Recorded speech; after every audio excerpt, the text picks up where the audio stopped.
إن الحمد لله الذي جعل الشمس والقمر بحسبان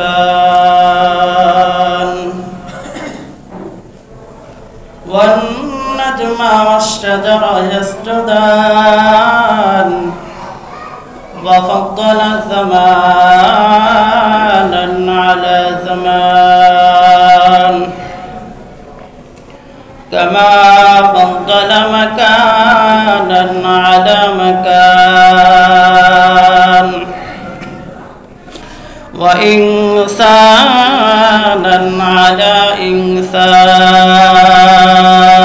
إله إلا الله وحده لا شريك له ونشهد أن سيدنا وسندنا وحبيبنا وحبيب ربنا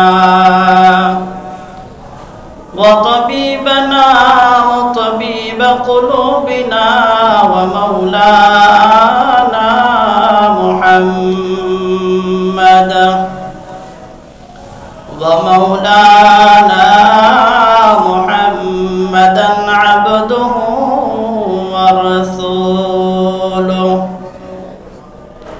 أما بعد فقد قال الله تبارك وتعالى في القرآن الكريم أعوذ بالله من الشيطان الرجيم بسم الله الرحمن الرحيم وإذ قال ربك للملائكة إني جاعل في الأرض خليفة وقال تعالى في آية أخرى يا أيها الذين آمنوا لا تدخلوا بيوتا غير بيوتكم حتى تستأنسوا وتسلموا على أهلها وقال رسول الله صلى الله تعالى عليه وسلم لا تدخلوا الجنة حتى تؤمنوا ولا تؤمنوا حتى تحاببتم أولا أدلكم على شيء إذا فعلتموه تحاببتم أفشوا السلام بينكم صدق الله مولانا العظيم وصدق رسوله النبي الكريم ونحن على ذلك من الشاهدين والشاكرين والذاكرين والحمد لله رب العالمين درفشانی نے تیرے قطروں کے دریا کر دیا درفشانی نے تیرے قطروں کے دریا کر دیا दिल को रोशन कर दिया आँखों को बीना कर दिया दिल को रोशन कर दिया आँखों को बीना कर दिया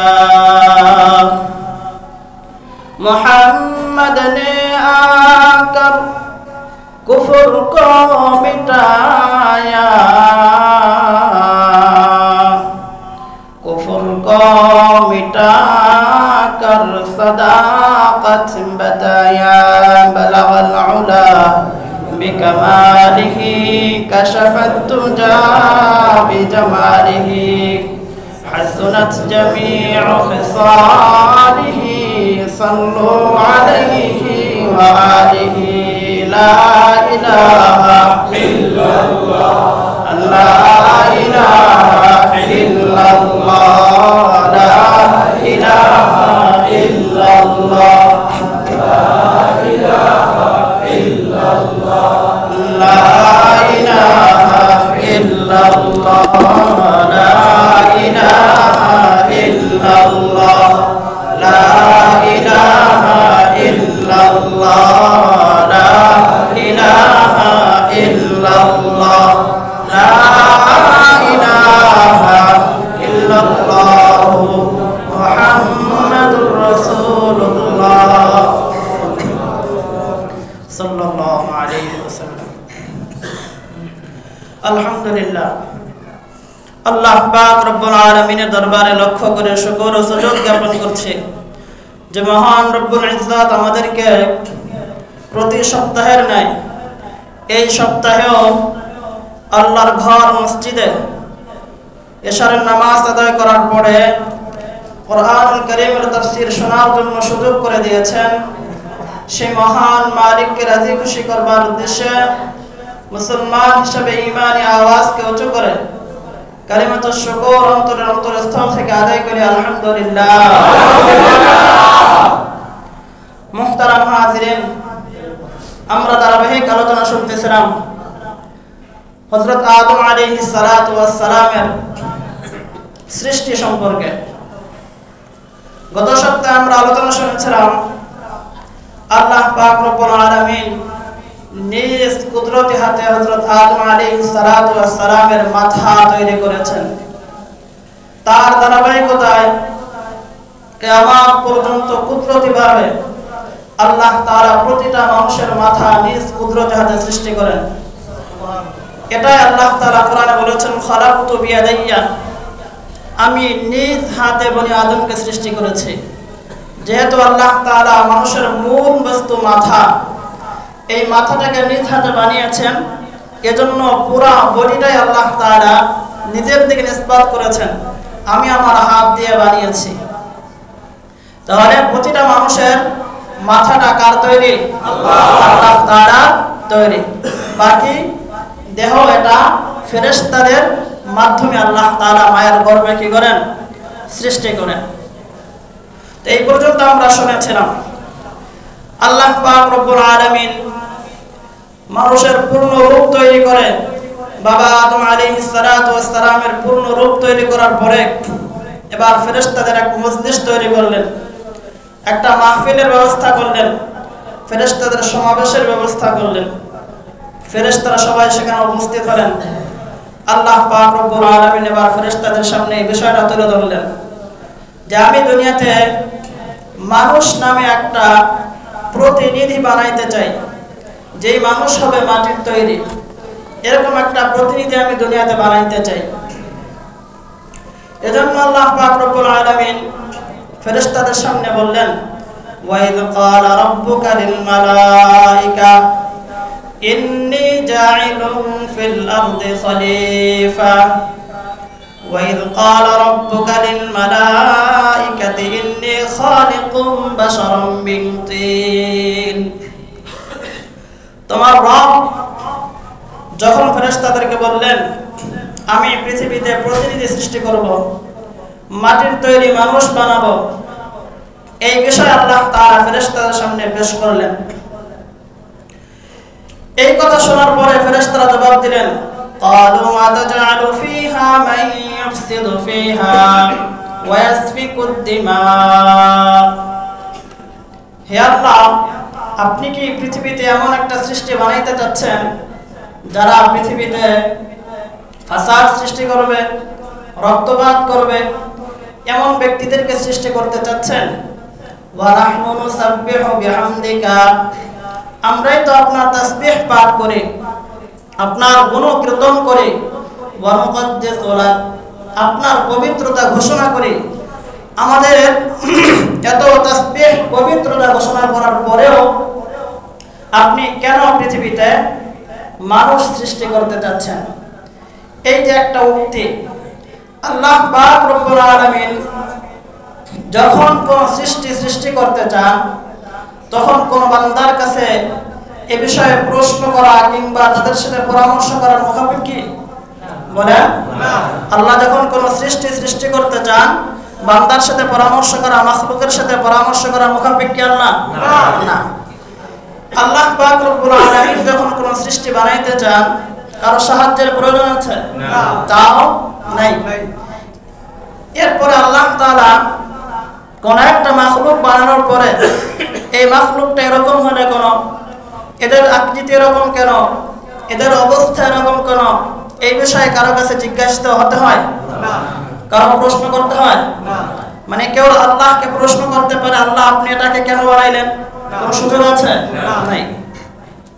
তা সত্ত্বেও আল্লাহ পাক রব্বুল আলামিন কেন ফেরেশতাদের সামনে এই বিষয়টা তুলে ধরলেন?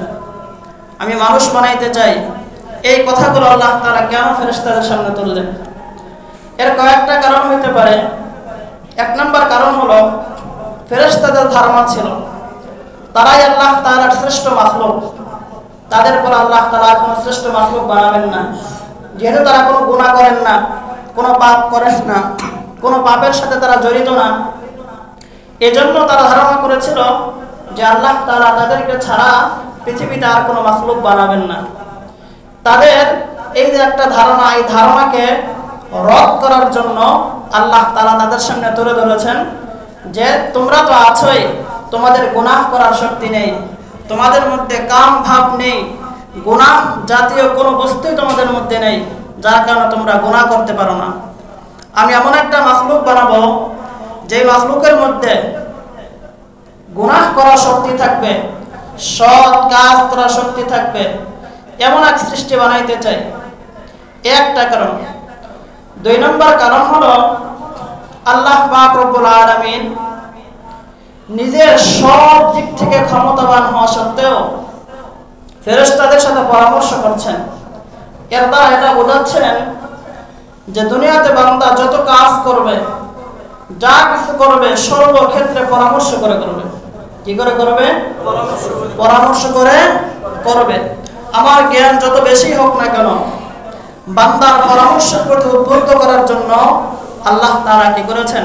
ফেরেশতাদের সাথে পরামর্শ আঙ্গিকে একটা মজলিস কায়েম করেছেন, পরামর্শ করেছেন। বিষয়টা এরকম না, মানে কোরআনের আয়াত দ্বারা বোঝা যায় কেমন যেন আল্লাহ ফেরেশতাদের সাথে কি করতেছেন? পরামর্শ করতেছে, এমন একটা পদ্ধতি বোঝা যাচ্ছে। তো এই আয়াত থেকে এটাই বোঝা যায় যে যে কোনো কাজ বান্দা করবে, প্রতিটা কাজের ক্ষেত্রে কি করতে হবে? পরামর্শ করতে হবে। নবী আলাইহিস সালাতু ওয়াস সালাম তাকে আল্লাহ তাআলা অনুমতি দিয়েছেন সাহাবীদের সাথে পরামর্শ ছাড়াই সে যদি কোনো সিদ্ধান্ত নিতে পারবে, কিন্তু তারপরও আল্লাহ তাআলা বলেছেন ফাফু আনহুম ওয়াস্তাগফির লাহুম ওয়াশাওিরহুম ফিল আমর ফাইযা আযামতা ফাতাওয়াক্কাল আলাল্লাহ।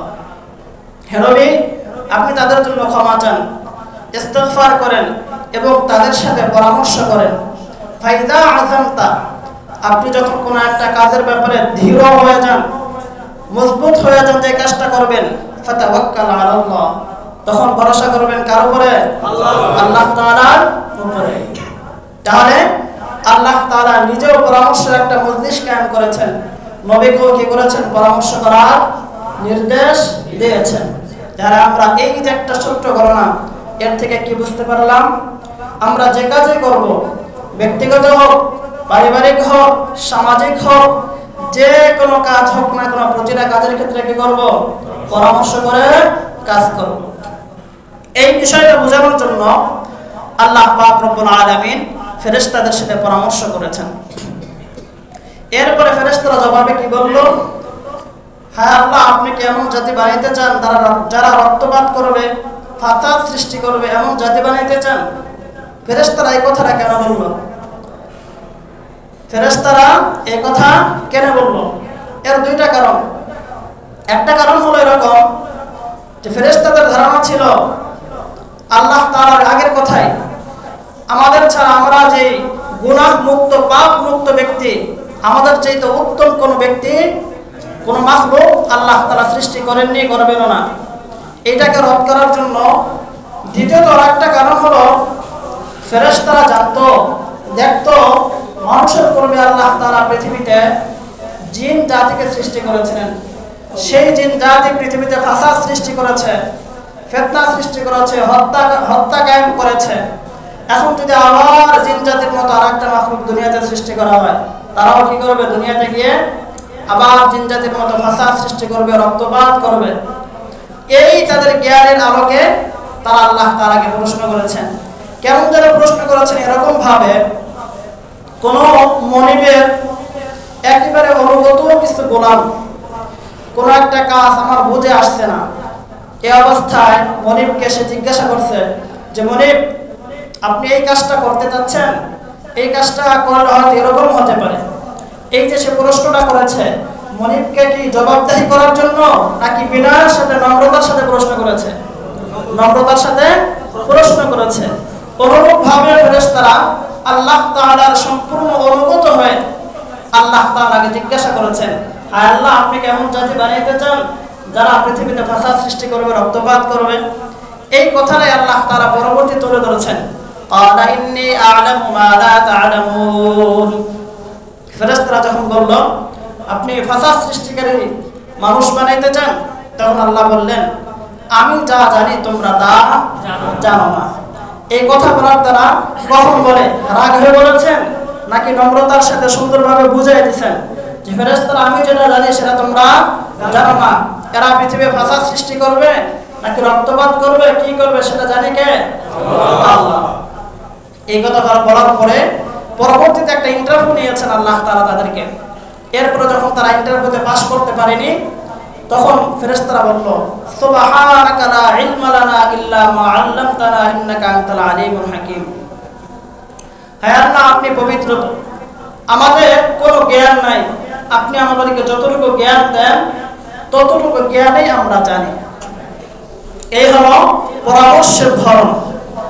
আল্লাহ পাক রব্বুল আলামিন ফেরেশতাদেরকে পরামর্শ করার পরে এবার হযরত আদম আলাইহিস সালাতু ওয়াস সালামের দেহের মধ্যে রূহ ফুঁক দেন। ফাইযা সাওয়াইতুহু ওয়া নাফাখতু ফীহি মির রূহি ফাকউ লাহু সাজিদিন। যখন আমি আদমের পরিপূর্ণ রূপ দান করলাম, তার আকৃতি পূর্ণ করলাম, ওয়া নাফাখতু ফীহি মির রূহি, আমি তার মধ্যে আমার রূহকে ফুঁক দিলাম। এবার ফুঁক দেওয়ার পরে হযরত আদম আলাইহিস সালাতু ওয়াস সালামের দেহের মধ্যে শ্বাস প্রশ্বাস যাতায়াত শুরু করে দেয়। সর্বপ্রথম যখন আদম আলাইহিস সালাতু ওয়াস সালামের রূহের মধ্যে রূহ ফুঁক দেওয়ার পরে মাথার মধ্যে শ্বাস প্রশ্বাস উঠে যায়, তখন হযরত আদম আলাইহিস সালাতু ওয়াস সালামের মুখ থেকে একটা হাসি চলে আসে। কি চলে আসে? হাসি। হাসি আসার পরে এবার ফেরেশতারা আদম আলাইহিস সালাতু ওয়াস সালামকে শিক্ষা দিলেন, তুমি বলো আলহামদুলিল্লাহ। কি শিক্ষা দিলেন? আলহামদুলিল্লাহ।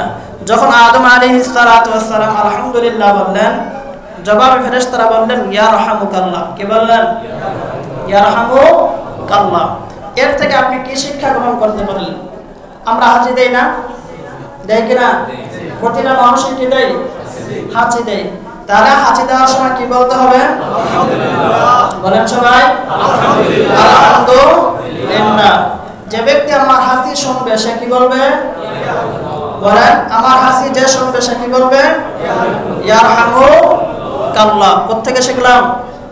বাবা আদম আলাইহিস সালাতু ওয়াস সালামের এই গণনা থেকে। আজও আমরা কি করতেছি?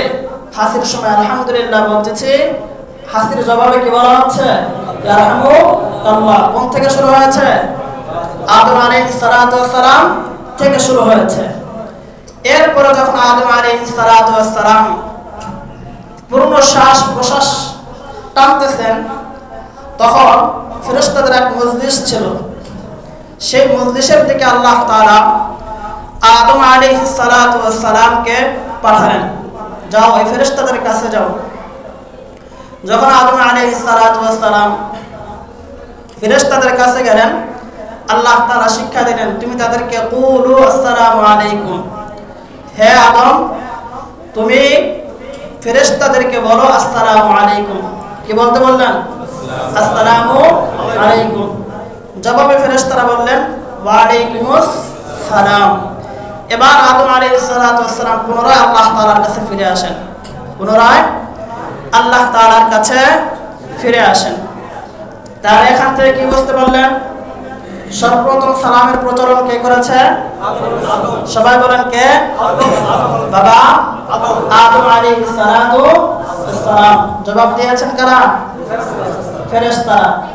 আল্লাহ তাআলা তখনই বলে দিয়েছেন বাবা আদমকে, এই যে সালামের প্রচলন, এটা কিয়ামত পর্যন্ত তোমার যত বান্দা আসবে, যত তোমার বনি আদম আসবে, সবাই কি দিবে? একে অপরকে সম্বর্ধনা, স্বাগতম জানানোর জন্য কি বলবে? সালাম দেবে। যার কারণে পৃথিবীর শুরু থেকে নিয়ে শেষ পর্যন্ত কি হবে? যখনই মানুষ একজন আরেকজনকে স্বাগতম জানাবে তখন কি বলবে? বলেন আসসালামু আলাইকুম। শিখতে হবে, অনেকগুলো বিষয় আজকে শেখার আছে। তাহলে প্রথম গেল এইটা সালামের সূচনা কোথেকে হলো? বাবা আদম আলাইহিস সালাম থেকে শুরু হলো, আর এটা কিয়ামত পর্যন্ত মুসলিম উম্মাহর উপর কি থাকবে? চলতে থাকবে। আজকে আমরা বিস্তারিত সালাম সম্পর্কে আলোচনা শুনব। কি সম্পর্কে? সালাম সম্পর্কে আলোচনা শুনব। সালামের সূচনা পাইলাম, কোথেকে সালাম শুরু হলো। এরপরে আসেন সালামের শাব্দিক অর্থ কি? আসসালামু শব্দ থেকে। সালামের শাব্দিক অর্থ হলো শান্তি। কি অর্থ? শান্তি। পরিভাষায় সালাম কাকে বলা হয়? একজন মুসলমান আরেকজন মুসলমানের জন্য শান্তির দোয়া করা। একজন মুসলমান আরেকজন মুসলমানের জন্য কি করা? সবাই বলেন শান্তির দোয়া করা। এটাকে কি বলা হয়? সালাম বলা হয়। সালাম দেওয়ার হুকুম কি? একজন আরেকজনকে সালাম দেওয়া সুন্নাত। একজন আরেকজনকে সালাম দেওয়া সুন্নাত। সালামের জবাবে ওয়া আলাইকুম সালাম বলা ওয়াজিব। কি? সালামের জবাব দেওয়া ওয়াজিব। তাহলে পাইলাম সালাম দেওয়া সুন্নাত, এরপরে সালামের জবাব দেওয়া ওয়াজিব। সালাম দিলে কয় নাকি? বলেন সবাই 90 নাকি? কয় নাকি? জবাব দিলে 10 নাকি? জানা আছে সবারই। তাহলে জবাব দিলে কয় নাকি? 10 নাকি? এই হলো সালাম। এটা মুসলমানদের মধ্যে সালামের রীতি। আরেকটা, আমি যদি বিধর্মীকে সালাম দেই, কাকে সালাম দেই? কোন বিধর্মী যদি আমার সামনে চলে আসে, তাকে যদি আমি সালাম দিই, তাহলে সালাম দেওয়ার পদ্ধতি কেমন হবে? হয় না এরকম? 5 জন মানুষ বসে আছে, এদের মধ্যে 3 জন মুসলমান গুরুত্বপূর্ণ ব্যক্তি, 2 জন আছে হিন্দু বিধর্মী। এখন আমার সালাম দেওয়ার প্রয়োজন, আমি কিভাবে সালাম দেব? জানা দরকার আছে না? আল্লাহ তাআলা কোরআনে শিক্ষা দিয়েছেন, ওয়াসসালামু আলা মান ইত্তাবাআল হুদা। যখন কাফেরদের সামনে যাইবা, বেঈমানদের সামনে যাইবা, তাদের সামনে যখন সালাম দেওয়ার প্রয়োজন হবে, তখন কি বলতে হবে? ওয়াসসালামু আলা মান ইত্তাবাআল হুদা। যেমন ফিরআউনের কাছে আল্লাহ তাআলা হযরত মুসা এবং হারুনকে পাঠিয়েছিলেন। পাঠানোর পরে আল্লাহ তাআলা তাদেরকে বলেছিলেন, যখন ফিরআউনের দরবারে যাইবা, তখন গিয়ে কি বলবে? আসসালামু আলা মান ইত্তাবাআল হুদা। শান্তি বর্ষিত হোক ওই ব্যক্তির উপরে যে হেদায়েতকে অনুসরণ করে। যে হেদায়েতকে অনুসরণ করে তার উপর কি হোক? শান্তি বর্ষিত হোক। এটা কি অর্থ? বিধর্মীকে সালাম দেওয়ার অর্থ। মুসলমানকে সালাম দেওয়ার নিয়ম আসসালামু আলাইকুম। বিধর্মীকে সালাম দেওয়ার নিয়ম বলেন আসসালামু আলা মান ইত্তাবাআল হুদা। আসসালামু আলা মান ইত্তাবাআল হুদা। এরপরে বিধর্মী যদি আমাকে সালাম দেয়, হয় না এরকম? হিন্দু মানুষ কি দেয়? মাঝে মাঝে সালাম দিয়ে ফেলে। এখন জবাব দিবেন কি বলে? জানা দরকার আছে নি? হ্যাঁ, কোন হিন্দু যদি কোনো বিধর্মী যদি যখন সালাম দেয়, তখন ওয়া আলাইকুম আসসালাম বলবেন না। কি বলবেন না? ওয়া আলাইকুম আসসালাম কি বলবেন? শুধু ওয়া আলাইকুম। কি বলবেন? শুধু ওয়া আলাইকুম। কেন? আম্মাতান আয়েশা সিদ্দিকা রাদিয়াল্লাহু তাআলা আনহা থেকে একটা হাদিস বর্ণিত আছে। এক ইহুদি নবী আলাইহিস সালাতু ওয়াস সালামের কাছে আসছেন। আসার পরে নবী সাল্লাল্লাহু আলাইহি ওয়াসাল্লামকে ইহুদি বলল, আসসালামু আলাইকুম। কি বলছে? আসসালামু আলাইকুম। এই কথাটা শোনার পরে আম্মাতান আয়েশা খুব রাগ হয়ে গেছেন। রাগ হওয়ার পরে উত্তরে তিনি কি দিয়েছেন? এরকম একটা জবাব দিয়েছেন। প্রত্যুত্তরে নবী আলাইহিস সালাতু ওয়াস সালাম তাকে শুধু ওয়া আলাইকুম বলেছেন। কি বলেছেন? ওয়া আলাইকুম বলেছেন। তথা তুমি আমার জন্য যেই বস্তুর দোয়া করেছো, আমি তোমার জন্য কি করছি? ওইটারই দোয়া করছি। আসসালাম অর্থ হয়েছে কি? অশুভ, অকল্যাণ। সে নবীর জন্য দোয়া করেছে কি আপনার জন্য কি হোক? অকল্যাণ হোক। জবাবে নবী কি বলছেন? ওয়া আলাইকা, তোমার জন্য তোমারটা হোক, মানে তোমার জন্য তোমার অশুভ হোক। তাহলে বিধর্মী সালাম দিলে কি বলবেন? ওয়া আলাইকুম বা ওয়া আলাইকা। বুঝতে পারলেন? বিধর্মীর সালামের জবাবে কি বলবেন না? ওয়া আলাইকুম আসসালাম বলবেন না, কারণ ইহুদি বেঈমানের জন্য শান্তির দোয়া করা যায় না। বুঝতে পারলেন? তাহলে বিধর্মীর সালামের জবাবে কি হবে? শুধু ওয়া আলাইকা।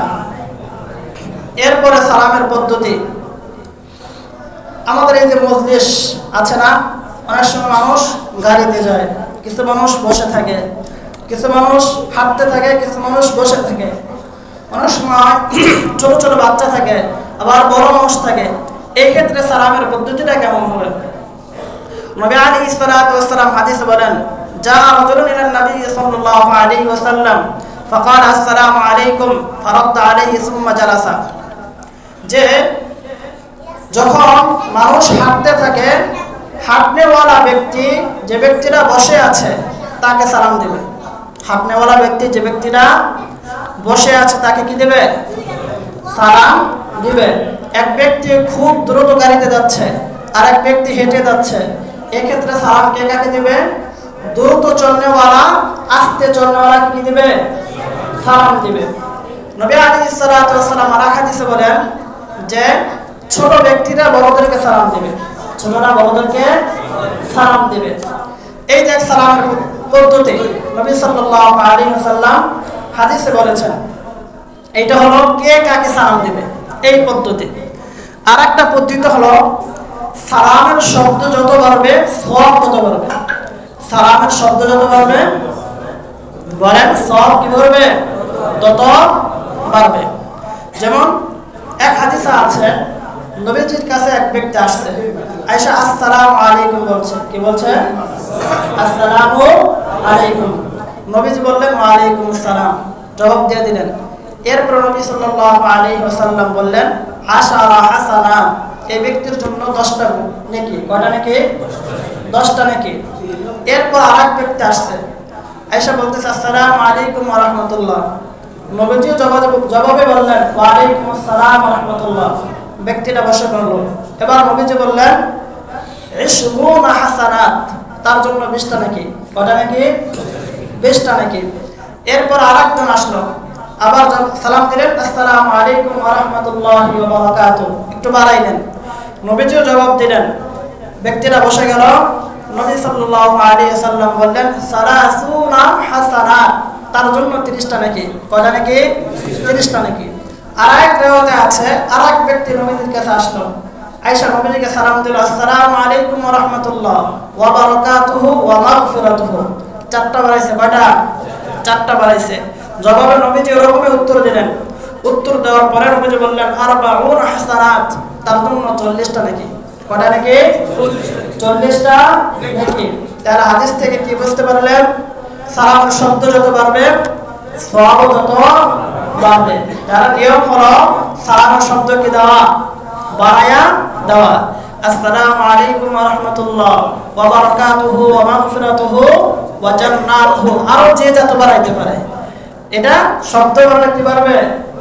নেকি বাড়বে। এটা হলো সালামের একটা পদ্ধতি। এরপরে সালামের ক্ষেত্রে একটা রীতি, আমাদের সমাজের মধ্যে ভুল রীতি আছে, ভুল পদ্ধতি আছে, ভুলভাবে মানুষ সালাম দেয়। যেমন এর মধ্যে একটা হলো ভুল শব্দে সালাম দেওয়া। ভুল শব্দে সালাম দেওয়া, যেমন আসসালামু আলাইকুম বলে না, অনেক বলে আসসালামু আলাইকুম, বলে কিনা? স্পষ্ট শব্দ বলে না, শুধু আসসালামু আলাইকুম বা আসসালামু আলাইকুম বলে কি করে দেয়? শেষ করে দেয়। আবার অনেকে সালাম দেওয়ার সময় হাত জায়গায় নেই, জায়গায় না, আসসালামু আলাইকুম এরকম দেয় নেই। এটাও কি ভুল পদ্ধতি? কি পদ্ধতি? ভুল পদ্ধতি। এরপরে কিছু মানুষ আছে আবার এরকম, সালাম দেওয়ার ক্ষেত্রে তারা আগে কথা বলে, আগে কথা বলে, এরপরে কে কি দেয়? সালাম দেয়। ভাই কেমন আছেন? আসসালামু আলাইকুম বলে না? ভাই কেমন আছেন? আসসালামু আলাইকুম। তার আগে কি হইলো? কথা হইলো, পরে সালাম হইলো। অথচ নবী আলাইহিস সালাতু ওয়াস সালাম হাদিসে বলেছেন আসসালাম, সালাম কথা বলার আগে সালাম। তাহলে আপনি সালাম অশুদ্ধ ভাষায় দিবেন না। সালাম কি দিবেন না? অশুদ্ধ ভাষায় দিবেন না। দ্বিতীয়ত হাত জাগাবেন না, নাক মুখ কপাল কোথাও হাত উঠাবেন না। তৃতীয়ত হলো সালামের পূর্বে কথা বলবেন না। আগে প্রথমে কি বলবেন? আসসালামু আলাইকুম, স্পষ্ট ভাষায় আসসালামু আলাইকুম। কারণ শব্দ যদি উল্টাপাল্টা হয়ে যায় অর্থ কি হয়ে যাবে? উল্টাপাল্টা হয়ে যাবে। এক্ষেত্রে সালামের ক্ষেত্রে স্পষ্ট ভাষায় সুন্দরভাবে কি দিতে হবে? সালাম দিতে হবে। এরপরে উত্তরে কি বলবেন? স্পষ্টভাবে ওয়ালাইকুম সালাম বলতে হবে। এটা গেল আমাদেরকে সালামের ভুল পদ্ধতি, সহি পদ্ধতি। আর একটা ভুল পদ্ধতি আছে, আমরা যাকে চিনি তাকে সালাম দেই, যাকে চিনি তাকে সালাম দেই, যাকে চিনি না তাকে সালাম দেই না। অথচ নবী আলাইহিস সালাতু ওয়াস সালাম হাদিসে বলেছেন, ক্বালা রাজুলুন আইয়ুল ইসলামি খায়রুন, এক ব্যক্তি নবীজিকে বলল, ইয়া রাসূলুল্লাহ, কোন ইসলামটা সবচেয়ে উত্তম, ইসলামের কোন কাজটা সবচেয়ে ভালো? নবী সাল্লাল্লাহু আলাইহি ওয়াসাল্লাম বললেন, তুতঈমুত তাআম, তুমি ব্যাপকভাবে খাবার খাওয়াইবা। খাবার খাওয়ানো কি ইসলামের উত্তম একটা কাজ। 2 নম্বর নবীজি বললেন, ওয়া তাকরাউস সালাম, তুমি সালাম পাঠ করবা। আলা মান আরাফতা ওয়া মান লাম তারিফ, তুমি যাকে চেনো আর যাকে চেনো না সবাইকে ব্যাপকভাবে কি দেবা? সালাম দেবা। তারা নবীজি কি বললেন? যাকে চেনো আর যাকে চেনো না তাকেও কি দেবা? সালাম দেবা। আর আমরা করছি কি? যাকে চিনি তাকে সালাম দেই, যাকে চিনি না তাকে সালাম দেই না। তাহলে হাদিস থেকে কি পাইলাম? আমরা এই কাজটা সঠিক করছি না ভুল করছি? বলেন, আমাদের কাজটা কি হচ্ছে? ভুল হচ্ছে। পরিচিত ব্যক্তিদেরকে শুধু সালাম দেওয়া কিয়ামতের আলামত। কিসের আলামত? কিয়ামতের আলামত। দেখে দেখে বাইচা বাইচা সালাম দেওয়া, এটা কিসের আলামত? কিয়ামতের আলামত। কেমন নবী সাল্লাল্লাহু আলাইহি ওয়াসাল্লাম হাদিসে বলেছেন, আফশুস সালাম ওয়া আত'ইমুত তাআম ওয়া সাল্লু ওয়ান নাসু নিয়াম তাদখুলুল জান্নাতা বিসালাম। ইন্না মিন আশরাতিস সাআতি আইয়ামুর রাজুলু বিল মাসজিদি ফালা ইউসাল্লি ফীহি, যে মানুষ মসজিদের পাশ দিয়ে যাবে, নামাজ দাঁড়িয়ে গেছে, তবে মানুষ মসজিদে ঢুকে নামাজ পড়বে না। এটা কিসের আলামত? কিয়ামতের একটা আলামত। 2 নম্বর আলামত হলো আল্লাহ ইউসাল্লিমা ইল্লা আলা মান ইয়ারিফ, ব্যক্তি পরিচিত ব্যক্তি ছাড়া অন্য কাউকে সালাম দেবে না। এটা কিসের আলামত? কিয়ামতের আলামত। তাহলে আমরা পরিচিতকে সালাম দেই, অপরিচিতকে দেই না। এটা আমরা কিসের কাজ করছি? কিয়ামতের আলামতের কাজ হিসাবে করতেছি। আল্লাহ তাআলা আমাদেরকে বুঝে আমল করবার তৌফিক দেন। এরপর একটা বিষয় আছে সালামের প্রচার প্রসার করা। কি করা? সালামের প্রচার প্রসার করা। নবীজি বলেন, আফশুস সালাম, তোমরা সালামের প্রচার করো। আমরা একটা মাহফিল হইলে কি করি? ব্যাপকভাবে কি করতে থাকি? প্রচার করতে থাকি। প্রত্যেকটা ব্যক্তির কানে কানে পৌঁছায় দেয় আমাদের এখানে কি হবে? মাহফিল হবে। এই কথাটা আমরা সবার কানে কানে পৌঁছায় দেই। এই শব্দের অর্থ এটাই, আফশুস সালাম, সালামের প্রচার করা। দেখেন, হযরত ইবনে উমর রাদিয়াল্লাহু তাআলা আনহুর একজন শিষ্য ছিল, সে তার কাছে এসে পড়ালেখা করত। তো তখন বাজারে যাওয়ার পরে বাজারে গিয়ে যে কোনো ব্যক্তি দেখতেন সবাইকে ব্যাপক হারে সালাম দিতেন। যে ক্রয় করছে তাকেও সালাম দিতেন, যে হাঁটতেছে তাকেও সালাম দিতেন, যে বসে আছে তাকেও সালাম দিতেন, যে বিক্রি করতেছে তাকেও সালাম দিতেন। এক কথায় তার দৃষ্টিতে যেই ব্যক্তি পড়তো তাকে কি দিতেন? সালাম দিতেন। একদিন শিষ্য ইবনে উমর রাদিয়াল্লাহু তাআলা আনহুকে জিজ্ঞাসা করে, হে ইবনে উমর, আপনি বাজারে যান, কোনো কিছু ক্রয় করেন না, কারোর সাথে গল্পও করেন না, কোথাও বসেও থাকেন না, কিন্তু তা সত্ত্বেও আপনি প্রত্যেকদিন বাজারে যায় শুধু সময় নষ্ট করে লাভ কি? তখন হযরত আব্দুল্লাহ ইবনে উমর রাদিয়াল্লাহু তাআলা আনহু বললেন, দেখো আমি বাজারে যাই, বাজারে গিয়ে আমি প্রতিটা শ্রেণীর প্রতিটা মানুষকে আমি কি দেই? সালাম দেই। নবী সাল্লাল্লাহু আলাইহি ওয়াসাল্লাম হাদিসে বলেছেন, আফশুস সালাম, তোমরা সালামের কি করো? ব্যাপকভাবে প্রচার করো। এজন্য আমি সালামের প্রচার করতে যাই, একটা সুন্নাত জিন্দা করতে যাই, সুন্নাতের প্রচার প্রসারের জন্য যাই। আমি অন্য কোনো কাজের জন্য কি যাই না, বাজারে যাই না। তাহলে সালাম হলো এরকম। এক হাদিসে আছে নবী সাল্লাল্লাহু আলাইহি ওয়াসাল্লাম বলেন যে, আবু হুরায়রা রাদিয়াল্লাহু তাআলা আনহু থেকে বর্ণিত হাদিসটা, এক ব্যক্তি কাউকে সালাম দিয়েছে, সালাম দেওয়ার পরে সে একটা দেয়াল পার হয়ে অতিক্রম করেছে কিংবা একটা পাথর অতিক্রম করেছে, আবার ঘুরে এসে ওই ব্যক্তির সাথে দেখা হয়েছে। এই অবস্থায়ও সে যেন ওই ব্যক্তিটাকে আবার দ্বিতীয়বার সালাম দেয়। তাহলে বোঝা গেল কি সালামের গুরুত্ব প্রচার প্রসার ব্যাপকভাবে। এজন্য আমরা কি করব? ব্যাপকভাবে সালামের প্রচার করব। পারবো তো ইনশাআল্লাহ? এরপর আরেকটা বিষয় আসছে আমাদের মজলিসে সালাম দেওয়া। কি দেওয়া? মজলিসে অনেক সময় মাহফিল চলতেছে, একটা সভা চলতেছে, একটা পরামর্শের স্থান চলতেছে, আমি হুট করে গেলাম, যাওয়ার পরে এখন সালাম দেওয়ার নিয়ম কি? কে কাকে সালাম দেবে? মজলিসের মানুষ আমাকে সালাম দেবে না আমি তাদেরকে সালাম দেব? এই ক্ষেত্রে আমাদের করণীয় কি? নবীজি সাল্লাল্লাহু আলাইহি ওয়াসাল্লাম বলেন, ইযা ইনতা আহাদুকুম ইলাল মাজলিস ফালইউসাল্লিম ফাইদা আরাদা আন ইয়াকুমা ফালইউসাল্লিম। যখন তোমাদের কেউ যখন কোনো মজলিসের মধ্যে যায়, কোনো সভার মধ্যে যায়, সেজন্য দেয়, তাহলে মজলিসে গিয়ে সালাম দেওয়ার দায়িত্ব কার? যিনি যাবেন তার। এরপর যখন ব্যক্তিরা মজলিস থেকে উঠে আসবে তখন সালাম দেবে ওই ব্যক্তি যে উঠে আসবে। সে কি দেবে? মজলিসবাসীকে সালাম দিয়ে তারপরে কি হবে? মজলিস থেকে উঠে আসবে। মজলিসের কেউ তাকে কি দেবে না? সালাম দেবে না। যে ব্যক্তি মজলিসে গিয়েছে সে সালাম দিয়েছে। সালাম দেওয়ার পরে তার সালামের জবাব সবার দেওয়া জরুরি না। সবার দেওয়া, বলেন সবার দেওয়া কি না? জরুরি না। মজলিসের এক ব্যক্তি জবাব দিলে কি হয়ে যাবে? সবার পক্ষ থেকে জবাব হয়ে যাবে।